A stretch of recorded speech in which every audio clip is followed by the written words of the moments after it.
안녕하세요. 빅데이터 융합학과 김정민이라고 합니다. 근본 심층 강화학습 논문 리뷰를 시작하겠습니다. 제가 리뷰할 논문은 Mastering the Game of Go Without Human Knowledge라는 논문인데, 해당 논문을 선택하게 된 이유는 제가 대학교 때 전공도 법학이고 지금도 사실 데이터나 컴퓨터 공학과는 전혀 연관이 없는 일을 하고 있습니다. 이제 그런 저에게 최초의 AI라는 개념을 환기시켜준 사건이 알파고였는데, 이제 본 논문이 그러한 알파고와 연관이 되어 있는 것을 알게 되어 관련 내용을 좀 알고 싶어 논문을 선택을 하게 되었습니다. 또 제가 다른 언어들과는 다르게 완전히 기초적인 단계이기 때문에 사실 강화학습도 근본 수업을 계기로 처음 접해서 제가 이해하는 수준에서 논문 리뷰를 진행해서 틀린 부분이나 부족한 부분이 많아도 이해 부탁드립니다. 먼저 논문의 시작은 최초의 알파고에 대한 논문은 아니고 알파고 제로에 대한 논문입니다. 알파고 제로는 기존 알파고와는 다른 알고리즘과 접근 방식을 통해서 강화 학습에 진일보한 내용을 담은 논문이라고 생각을 합니다. 먼저 강화 학습은 바둑 분야에서는 난제로 평가를 받았는데, 알파고가 등장을 하면서 인간 수준을 뛰어넘는 성능을 바둑 분야에서도 보이게 되었습니다.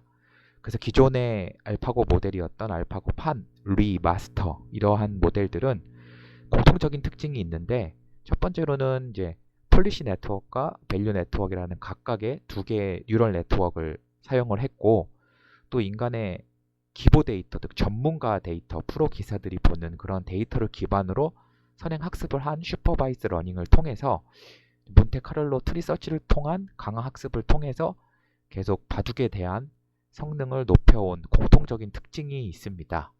근데 이러한 특징들에 대한 이제 근본적인 질문에 대해서 질문을 통해서 알파고 제로가 등장을 하게 되었는데, 기존 알파고 버전은 이제 전문가 데이터를 기반으로 한 이제 강화 학습의 기법을 사용을 했는데, 이러한 데이터들은 수집이 어렵거나 수집 비용이 과다하고 신뢰성 문제가 발생하는 가능성들이 있습니다. 그래서 이러한 기존 학습 관련 기법이 아닌 새로운 기법을 활용한 강화 학습 모델의 필요성이 대두가 되었습니다.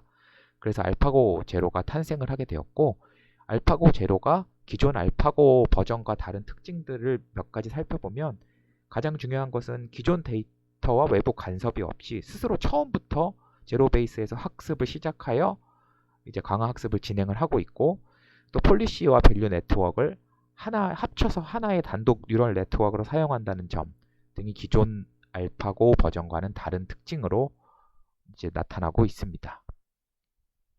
알파고 제로 강화 학습의 이제 기본적인 개념에 대해서 말씀을 드리겠습니다. 앞서 말씀드렸듯이 기존 두 개의 신경망을 하나로 통합을 하였는데, 유일 신경망은 다음과 같습니다. 여기서 나타내는 P는 벡터 값으로서 현대 스테이트에서 가능한 액션들의 확률 분포를 뜻하고, 여기 V는 스칼라 값으로 현재 스테이트에서의 승률을 말합니다. 이러한 두 가지 값을 기본으로 해서 함수를 구성을 하고, 여기에 있는 세타 값은 파라미터 값입니다. 그래서 이러한 신경망은 레지듀얼 블럭으로 구성을 하게 되는데, 조금 더 설명을 드리면 이제 각 스테이트마다 이제 MCTC를 실행을 하게 됩니다. 그래서 MCTC에서 파이를 도출을 하는데, 이 파이는 이 P와는 약간 다른 개념으로 이제 P보다는 어떻게 보면 강한 움직임의 확률로 볼 수 있습니다. 그래서 이 MCTC는 P를 통해서 계속 무브를 진행을 하게 되고, 이 매 스텝마다 계속 반복을 하면서 결국 터미널 스테이트에 도착을 하게 됩니다. 그래서 여기서 Z 값을 얻게 되는데, 이 나온 값들과 이제 기존의 이제 이런 셀프 플레이가 끝나면 이제 나온 값들을 통해서 신경망 F를 학습을 하게 됩니다. 그래서 인풋 값들을 통해서 이 P 값은 아까 말씀드린 파이 값과 비슷하도록 하고, 여기 나와 있는 V 값은 실제 게임 위너 Z 값과 비슷하도록 신경망의 파라미터 세터를 계속 업데이트를 지속적으로 진행하는 구조입니다. MCTC TS에 대해서 조금 더 설명을 드리면, 우측에 나오는 이 도식화된 그림과 같은 상황인데, 아까 말씀을 드렸다시피 각 스테이트마다 세 가지 정보를 저장합니다. 이제 기존의 확률과 방문했을 때의 값 그리고 액션 밸류 세 가지 값을 이제 갖게 되며 이 MCTS는 그 액션 밸류 값을 최대화하는 선택을 지속적으로 하게 됩니다. 그래서 나오는 결과값이 이 S 파이 Z라고 보시면 되는데 이 T 스테이트에서 S는 T 지점에서의 상태값, 그다음 파이는 이 스테이트 상태값에서 진행된 MCTS의 정책이고 Z값은 게임 결과입니다. 그래서 위 데이터로 아까 말씀드린 유일 신경망을 계속 이제 업데이트를 계속 진행을 하면서 계속 반복적으로 수행을 하게 됩니다. 여기서 추가로 파라미터 세타 값을 업데이트하기 위한 로스 펑션은 아래 식과 같이 유도가 되는데 신경망을 통하여 폴리시 네트워크와 밸류 네트워크를 계산을 합니다. 그래서 앞 부분이 폴리시 네트워크이고 뒷 부분이 밸류 네트워크에 대한 수식인데 먼저 이 Z값과 V값 차이의 제곱이기 때문에 이 MS 민스퀘어 에러를 사용을 해서 이제 폴리시 값을 사용을 하고 뒤에 나와 있는 밸류 네트워크는 크로스 엔트로피라는 함수를 통해서 값을 산출을 하게 됩니다. 사실 이 부분에 대해서는 제가 정확히 알지는 못하는 내용인데 아무튼 이 두 가지 값을 합치고 두 가지 값을 산출을 하고 여기 나와 있는 C 값은 오버피팅을 막기 위한 L2 레귤라이저라고 보시면 됩니다. 그래서 이러한 이 수식을 통해서 MCTS가 알려주는 값과 이제 실제 제가 예측했던 값의 차이를 계속 줄여 나가는 방향으로 파라미터 세터 값을 업데이트를 진행을 하게 됩니다. 그래서 진행 과정입니다. 진행 과정은 먼저 3일간 해당 알파고 제로가 아무런 간섭 없이 아무런 기초 없이 랜덤 학습을 진행을 하게 됩니다.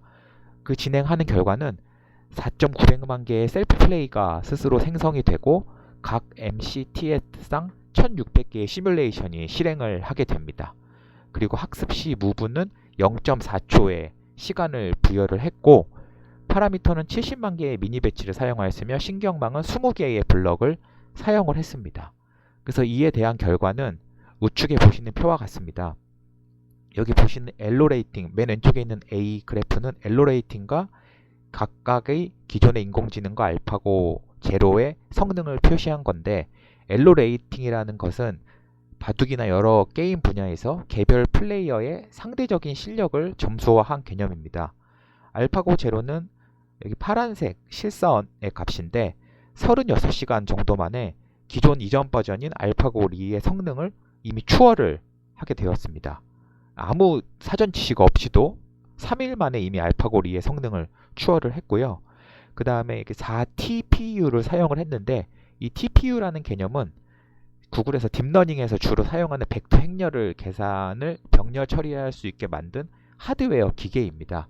근데 기존의 알파고리는 48TPU를 사용했는데 근본의 알파고 제로는 4TPU만을 사용해서 기존의 12분의 1밖에 되는 자원을 사용했음에도 성능을 알파고리를 추월한 것은 하드웨어가 중요한 것이 아니고 결국 알고리즘과 어떻게 아키텍처를 구성하는지가 소프트웨어가 중요하다는 것을 반증을 했고 알파고리와 나중에 맞대결을 했을 때 결국 100대 0으로 모든 게임에서 다 알파고 제로가 승리를 하였다고 합니다.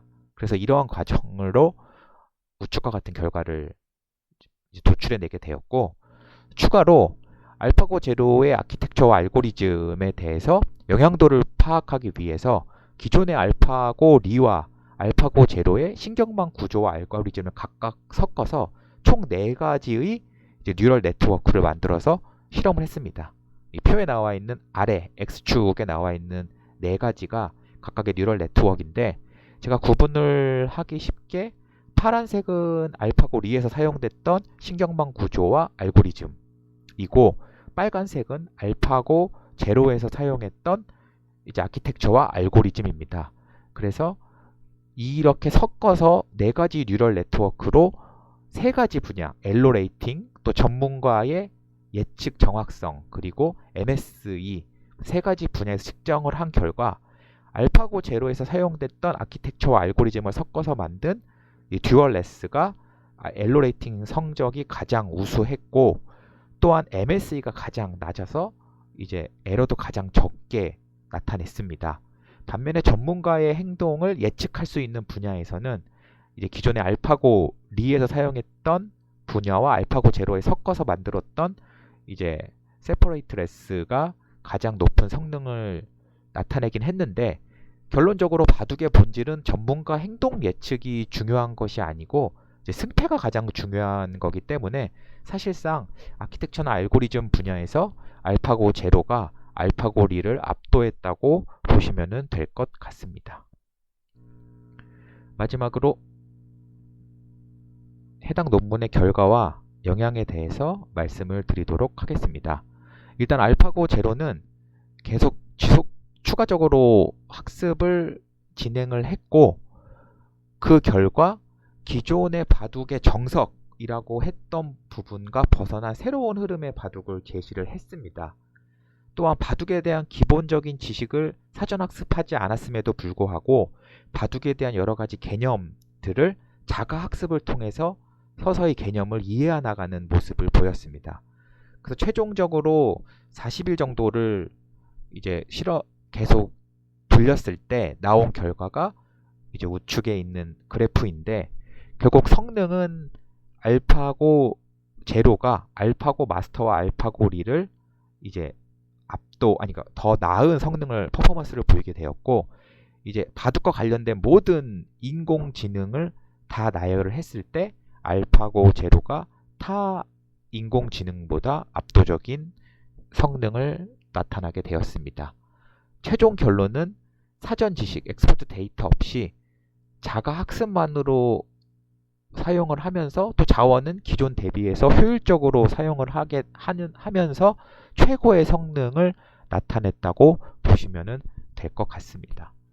이러한 알파고 제로 이후에 알파고 제로에서 바둑을 빠진 형태로 알파 제로라는 것이 공개가 되었는데, 이는 알파고 제로의 알고리즘을 일반화하여 바둑, 체스, 쇼기 등의 다양한 분야에서 학습을 진행을 하였고, 그 결과 기존의 각각 분야에서 최강의 알고리즘이라고 했던 인공지능들을 모두 제압하는 결과로 나타나게 되었습니다.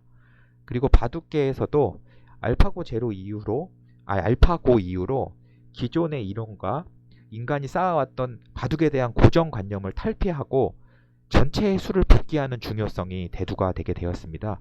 어떻게 보면 인간의 지능, 과거 지식이나 이런 것들에 대해서 전면적으로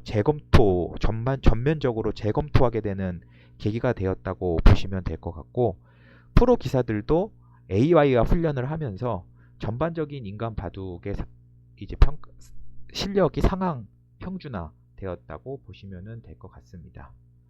이상으로 리뷰를 마치겠습니다. 해당 논문을 보면서 처음으로 알파고에 대해서 이해하는 계기가 되었고, 알파고가 나온 지 한 5년 정도가 지났는데 이게 너무 먼 과거처럼 느껴져서 이제 인공지능의 발전 속도가 경이로운 수준인 것 같아서 무섭기까지 했습니다. 이제 또 수업을 통해서 강화 학습의 분야에 대한 이해를 넓히고 향후에도 여러 논문들을 찾아볼 수 있는 계기가 되었으면 좋겠습니다. 이상입니다. 감사합니다.